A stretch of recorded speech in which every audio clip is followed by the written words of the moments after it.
All right, so let's see how we perform evaluation of simple expressions. In order to explain the algorithm, I have prepared a demo. So essentially, I solved the problem already, and I have added some extra output to the program so that you will see step by step what's happening. And then we're going to go through examples, and I'm going to explain the algorithm through those examples. Obviously, the code will be made available to you, so you can run it on your own examples and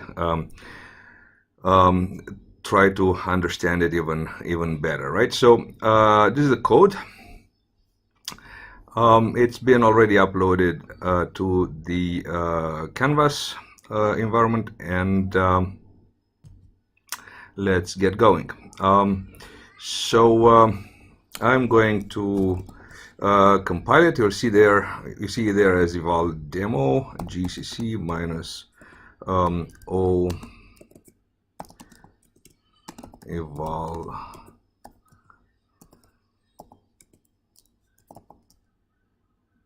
demo. This is the binary eval demo.c,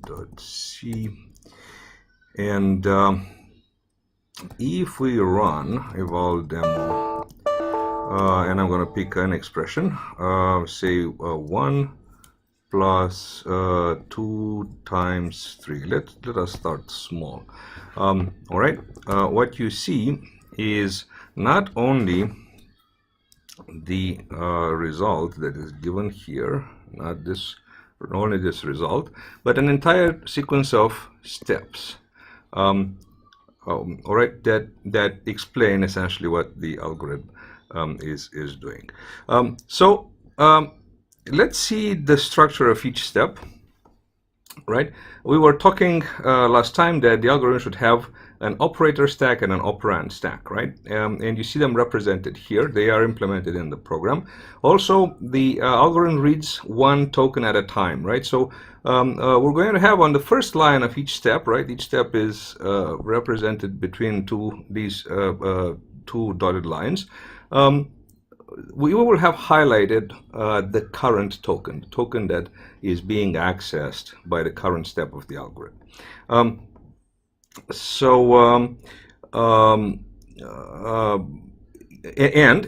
At each state, so all these three elements form a state, the current state of the algorithm, and for each state we will have a specific step. So depending on the conditions and relationships between the input state, right, essentially the input token, because this is the only thing that we see out of the input token. We look at one token at a time, and the operator stack and the operand stack. And when we say operator stack and operand stack, we only look at the top element of each of those, right? Depending on the relationship between them, right, we have an action, and the action is what you see represented here. So every step ends with what has to happen in order to go on to the next step, right? So we perform this action and we go into the next step, right? And then we perform this action and go into the next step, and so on and so forth. Okay, so let's see how this example works. We start at a state where the current token is the first token, right? The operator stack and the operand stack are empty, and we have the following rule, right? So we push an integer into the operand stack, right? Whenever our token is an integer, it goes into the operand stack. No questions asked, right? That's all. There's no conditionals here. So as we move on to the next state, we see that the operand stack has the value 1, the token has gone in here, and the input has moved on to the next symbol. And what do we do now, right? We have an operator, and we have an empty operator stack. So whenever we have this situation, we just push the operator on the stack, right? So this is the next state. The operator stack has one operator, the operand stack is unchanged, and we moved on to the next symbol in the input, right? What do we do now? Again, we have an integer, so the rule at the very first step applies, right? Whatever we had here, it's also a similar situation. So the integer goes into the operand stack. Next state is operand stack contains 1, 2. The operator stack is unchanged, and the current symbol is star. So now we actually apply a more essential rule. We have to compare the operator in the input, which is star, with the operator at the top of the stack, which is plus. And because star has higher precedence than plus, right? Star will go on top of plus in the stack, right? In that, what we're saying is we're going to postpone plus and perform it only after star gets performed. This is the evaluation order. So as we move on to the next step, right? You see star has been pushed here, right? Operand stack is unchanged. The input has moved to 3, and again, the input is a integer. So the rule for integers applies. It just gets pushed into the operand stack. So as we move to the next step, which is this one, right? The operand stack has 1, 2, 3. The operator stack has plus and star, and we have reached the end of the input. This is not the end of the algorithm, right? Why? Because the operator stack is not empty. The a valid end state is 1 where the operator stack is empty and the operand stack contains exactly one element, which would be the result of the expression. So we are here, right? The input will not progress any further, right? But the algorithm will still continue performing steps.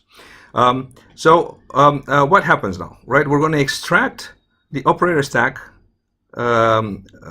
elements, right? The operators from the operator stack one by one and perform the operation. What do we mean by performing the operation? Well, we extract one operator, we extract 2 operands, we perform the operation, right? In this case, it's going to be 2 times 3, and we push back the result, which is going to be 6, right? So from this step, we move on to the next step where star has been popped, 2 and 3 have been popped as well. 2 times 3 has been performed, the result 6 has been obtained and pushed back into the operand stack.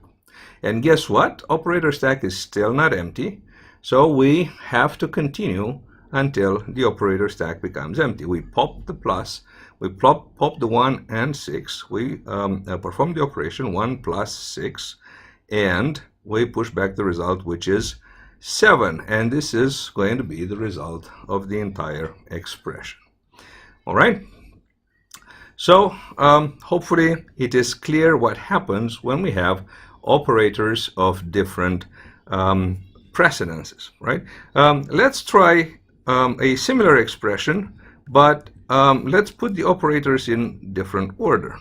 So I'm going to put the plus 1 at the end, okay? And we run the program, we get the sequence of steps. The result is 7 again, obviously, right? Just that things are going to happen a little bit differently now. So we start with an input state that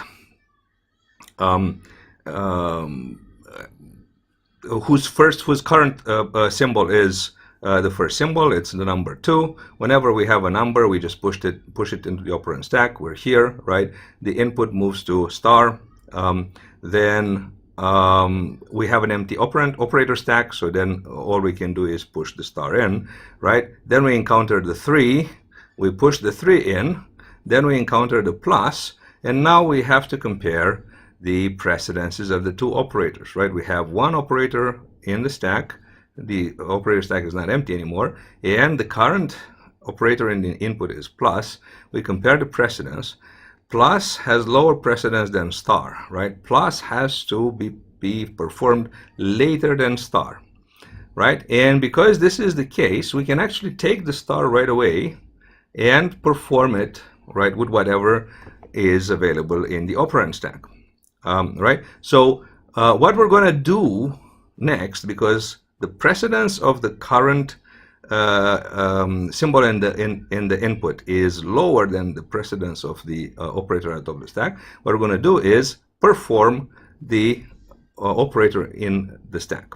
So we pop the star, we pop the 2 and 3, we perform 2 and 3, we push back the 6, and in doing this, we do not advance the current symbol, right? We may have to do this many times. So we do it for star. The operator stack may have many elements, so we do it for star, right? Then we compare plus with whatever is left after popping the star, right? And if that operator still has higher precedence, then again we have to pop and evaluate. So we don't advance the input until the precedence of the current operator is greater than or equal to the one of, actually it's strictly greater than the one of the operator in the stack, or the stack is empty, right? Either of the two. So what we have done so far is popped the star, pushed back the result, right? And now we have an empty stack, and our current input is still plus. So now, because plus has to be compared against an empty stack, what we do is just push the operator, right? So going to the next step, we have pushed the operator, right? We have moved the input to the next symbol. The next symbol is 1 now, right? And whenever we encounter an integer, we push it in the operand stack, right? And we have completed the input, right? We have exhausted the input, right? So what is left next is to pop the operator stack, whatever is left in the operator stack, perform the operation, push back the result, and the result is going to be 7. All right, so notice now that because we have changed the order of the operators in the expression, right, the evaluation happens differently, right?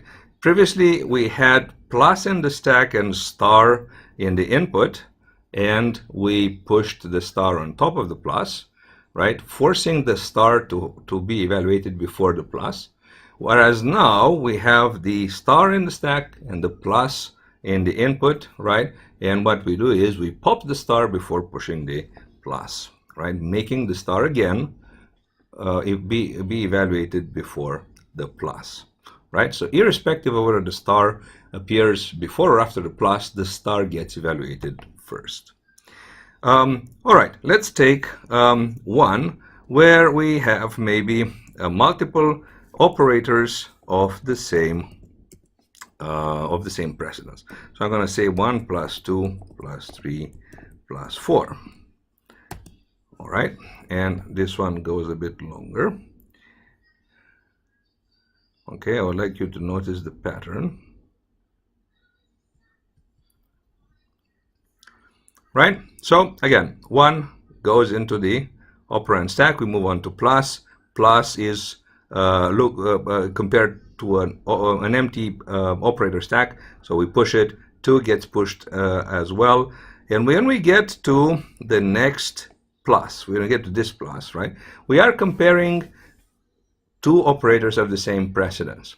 Now, these operators have left associativity. So the rule is that we're going to push only on top of operators of strictly higher precedence. When the precedence is higher or equal, what we do first is pop, right? So we're going to pop the operator that is currently on the stack, perform it, right? So 1 plus 2 is going to be equal to 3. You see it pushed here. And we don't advance the current symbol yet, right? So we handle the operator at the top of the stack, but we don't advance, right? And only as we move on to the next step, we're going to advance the input. All right, so now we have a situation where plus is compared against an empty stack. So plus gets pushed into the stack. The input moves to 3. 3 gets pushed into the operand stack. All right. Then we move on to the next 4, and again we have the same situation. We have plus in the input and plus in the stack. The plus in the stack has to be evaluated first. So we pop the plus, right? we perform the operation. 3 plus 3 is going to produce 6. We do not advance the input yet.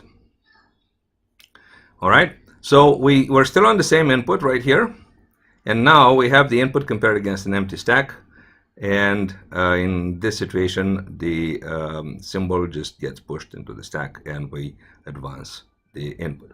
We end up with 4. 4 is an integer, goes into the operand stack, and we have exhausted the string. The algorithm is still not finished. The algorithm has to clear the operator stack, right? So we pop the plus, we perform 6 plus 4, we push back the result 10, and that is what will be returned as the result of the entire expression. All right, so let's now start tackling brackets, or maybe before that, let's try an expression of the form 1 plus 2 times 3 times 4, right? So I want you to understand now how plus is going to be evaluated last. Okay, so again, we start from this expression with the input on the first argument, on the first symbol, sorry, on the 1, right? So 1 gets pushed into the operand stack, the plus gets pushed into the operator stack, right? Then we get the star. Star has higher precedence than plus, so it gets pushed on top, right? So when that happens, whenever I push the star, I have already handled the star, right? And then I can move on to the next symbol in the input, right? I can do that. Then we get 3, so 3 makes it into the operand stack. Then we have star, so we have to compare star and star, right? The star that is already in the stack has equal precedence to the star in the input, and therefore this star, the star that is here, this star that I have just highlighted, has to be performed first, right? So what we're going to do is pop it, right? Perform the operation, push back the result. So we're going to do 2 times 3. You see the result 6 being pushed back, right? And in the process, we did not advance the current symbol, right? We just handle the operator in the stack. We haven't handled the operator in the input, right? So we're still with the input on star, and the operator stack has a plus at the top. Now we compare the plus and the star. The star has higher precedence than the plus, so the star gets pushed into the stack on top of the plus. This means that the star needs to be evaluated before the plus. All right, the input, once we push the star, the input can advance to the next symbol, right? And we end up with 4, which needs to be pushed into the operand stack, right? Ends up right here. And the input is exhausted, but the operator stack still has values to be cleared up. So what we do is clear the values one by one. So we're going to perform the star, right? The multiplication. 6 times 4 is going to be 24. We pop 6 and 4. We push back 24, right? And then there's a plus left in the stack. We pop it. We perform 1 plus 24. We get the result 25, which gets pushed back. And this is what's going to be there at the end of the evaluation. Remember, a valid end state for the evaluator is input exhausted, operator stack empty, operand stack with exactly 1 element, which is the result of the expression. All right, so let's look now at brackets. So I'm going to start with putting brackets around 1 and 2. All right, and let's see what we get now. All right, so we start with the first symbol being a bracket, and whenever we encounter a bracket, an open bracket, right, we treat it as the highest precedence when in the input and as the lowest precedence when in the stack, right? So now it's in the input, right? And whenever it's in input, we're going to push it, right? Because that's what we do with the highest precedence. So we push it in the operator stack. Then we encounter a 1. So 1 goes into the operand stack. Then we encounter a plus. We push the plus, right? So now, how does that happen? We compare the plus with the bracket, and the bracket acts as the lowest possible precedence, right? So plus has higher precedence than the bracket, and then we put the plus on top. Then we encounter a closing bracket. So the closing bracket will act sort of like the end of the string, but only until we encounter a corresponding open bracket in the operator stack, right? So we're going to clear all the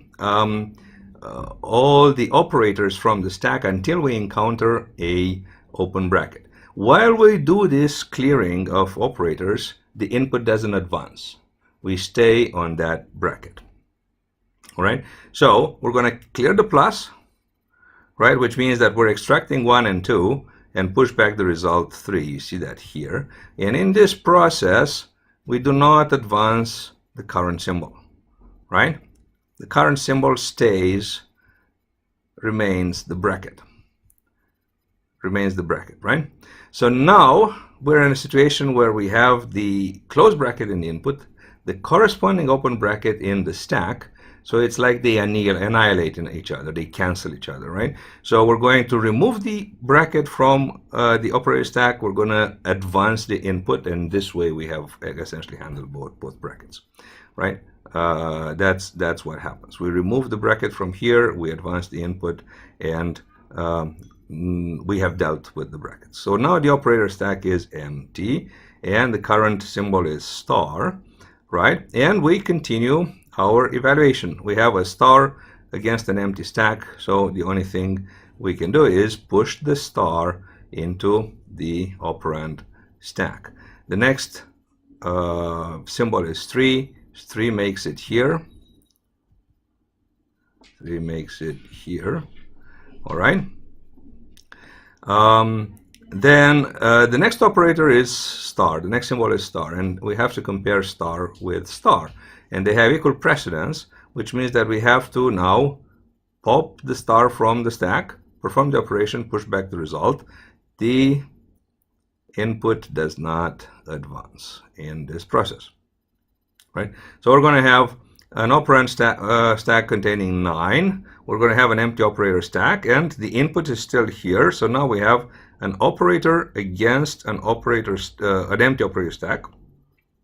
So the only thing we can do is push the operator into the operator stack, right? So we end up with a star here. The input is on 4, on the number 4, which, as you know, we immediately push into the operand stack. So it makes its way up to here.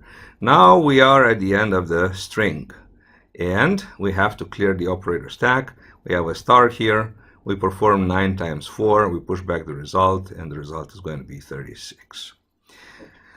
Okay, so hopefully that clarifies a little bit the handling of brackets, right? It wasn't a very interesting example because there weren't any operations to be postponed.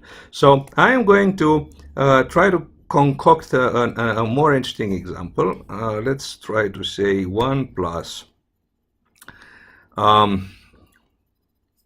2 times 3 plus 4 times 5 plus 6. So we have 2 levels of brackets. All right, so I can say here divided by 2 and minus 10 maybe. And it would be good if I remember to say vol demo in front and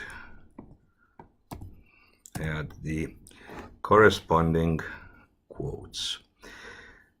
All right, so this is going to be a more interesting example. There's more stuff to fill the stack. There's more stuff that needs to be postponed to give way to more higher precedence operations, right? So we start as usual. One is the first symbol. It gets handled first. It makes it on the operand stack. Then we have plus, which makes it into the operator stack. Then we have a 2, which makes it into the operand stack. Then we have a star, right? So at this point, star gets compared with the plus. Star has higher precedence, so we put it in the stack, right? So we have a plus and a star. And we can't process any of them yet, right? We can't evaluate any of them yet because there comes a bracket. So we see the bracket. Whenever we have an open bracket, we essentially just push it, right? It acts, in the input, it acts as the highest precedence. So it will go on top of any other operator there might be, right? The next one is 3. 3 goes into the operand stack, right? Then we have a plus.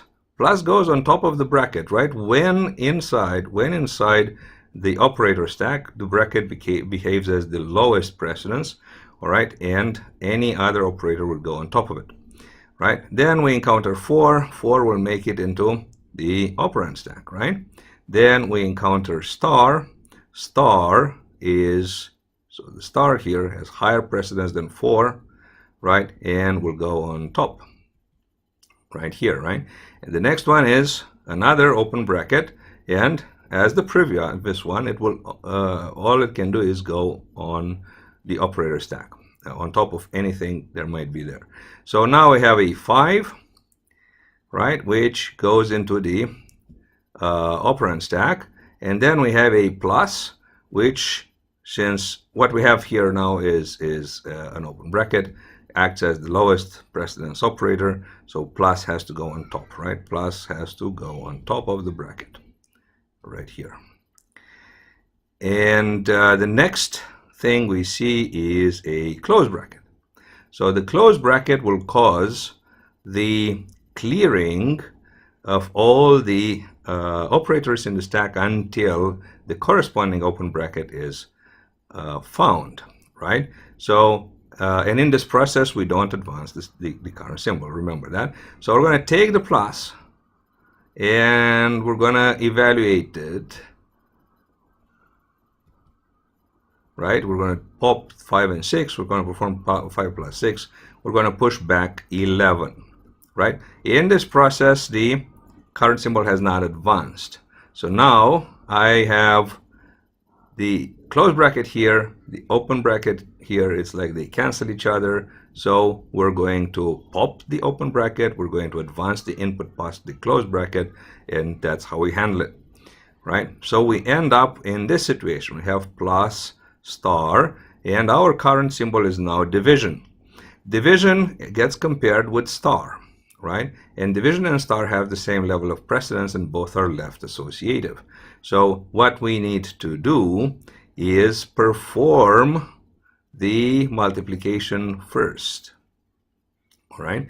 So we're going to take star and 4 and 11, perform the operation, push back 44.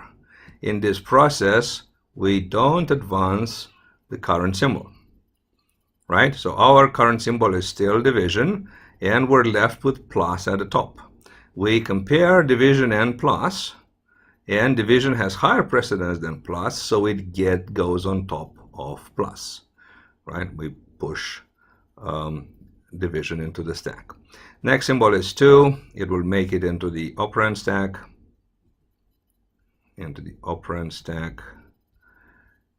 and then we encounter a closed bracket.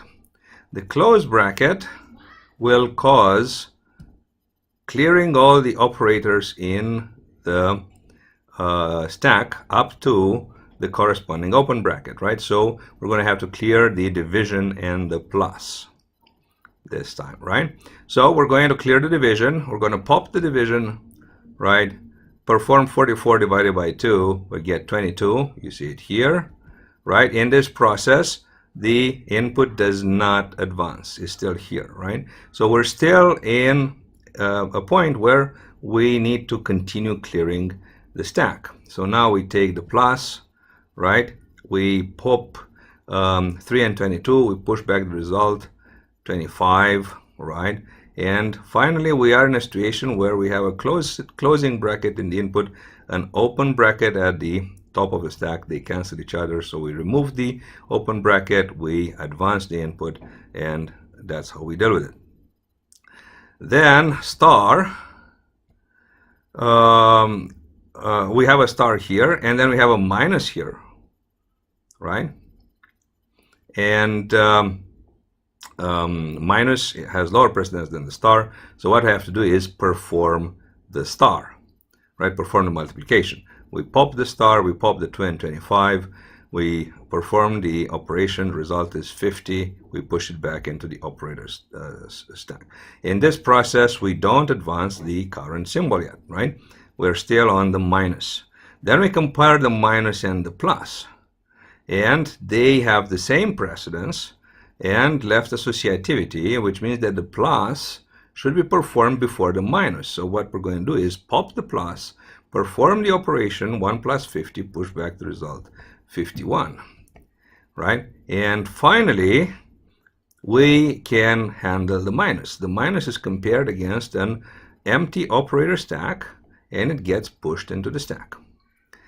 Finally, we see the symbol 10 that goes into the operand stack, and we have exhausted the input, but we still have to clear the operator stack. We do that by evaluating this minus, so we pop it, we pop 51 and 10, we perform 51 minus 10, the result is 41, we push back that into the operand stack, and the result is going to be 41. So hopefully this is a sufficiently complicated example to cover all the possible cases. All right. So and with this, I'm hoping that you understand the algorithm reasonably well. The code is available in Canvas, so feel free to download it and run the code on your own examples, and keep practicing until you feel comfortable with it.